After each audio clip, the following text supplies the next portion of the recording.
Chicken তো অনেক রকমভাবেই বানানো যায়, কিন্তু আমার সেরকম কোনো বিশেষ পদ্ধতি জানা নেই। শুধুমাত্র ওই ঝোল বা কষা এই দুটি পদ্ধতি আমি জানি। তো আজকে একটা নতুন পদ্ধতি শিখেছি আমি আমার দিদির কাছ থেকে, তো সেটাই ভাবলাম তোমাদের সাথে শেয়ার করি। তো প্রথমে চিকেনটাকে ভেজে নিয়েছিলাম, তারপর সেই ভেজে রাখা চিকেনটার যে তেলটা অবশিষ্ট ছিল সেই তেলেই গোটা গরম মশলা, তেজপাতা ও গোটা জিরে ফোড়ন দিয়ে পেঁয়াজটা ভেজে নিয়েছিলাম। আর অন্যদিকে ভেজে রাখা চিকেনটা ম্যারিনেট করার জন্য নিয়েছিলাম টক দই, ধনে গুঁড়ো, শুকনো কাশ্মীরি লঙ্কা গুঁড়ো আর স্বাদ মতো নুন এবং গরম মশলা গুঁড়ো। সেটা দিয়ে ভালো করে মিশিয়ে নিয়ে সেটা ম্যারিনেট করে রেখে দিয়েছিলাম 15 থেকে 20 মিনিটের জন্য।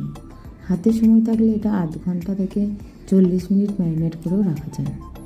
তো সেদিকে পেঁয়াজটা ভাজতে দিয়েছিলাম, সেটা ভাজা হয়ে এলে তাতে দিয়ে দিয়েছিলাম আদা ও রসুনের পেস্ট আর হলুদটা দিয়েছিলাম তারপর জলে গুলে নিয়ে। সেটা ভাজা হয়ে গেলে তাতে দিয়ে দিয়েছিলাম টমেটো কুচি। এখানে টমেটোটা পাল্প করেও দেওয়া যেতে পারে। সেটা ভাজা হয়ে গেলে তাতে ম্যারিনেট করে রাখা চিকেনটা দিয়ে দিয়েছিলাম। তারপর সেটা ভালোভাবে মিশিয়ে নিয়ে ঢাকনা দিয়ে কষে নিয়েছিলাম। তো এখানে আমি 2 থেকে 3 বার ঢাকনা দিয়ে দিয়ে কষে নিয়েছি। আর দেখতেই পাচ্ছ কতটা জল বেরিয়েছে। ঢাকনা দিয়ে কষলে এভাবে খুব সুন্দর তাড়াতাড়ি মাংসটা সেদ্ধ হয়ে যায়, আর মাংসের মধ্যে যে থাকা আষ্টে গন্ধ সেটাও চলে যায়। তো দেখতেই পাচ্ছ ঝোলটা কি সুন্দর হয়েছে।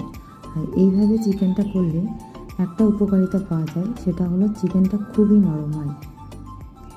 আর এইরকম এক বাটি চিকেনের সাথে ভাত, ব্যাস একটু আলু সেদ্ধ থাকলেই হয়ে গেল, জমে হবে দুপুরের খাওয়া দাওয়া।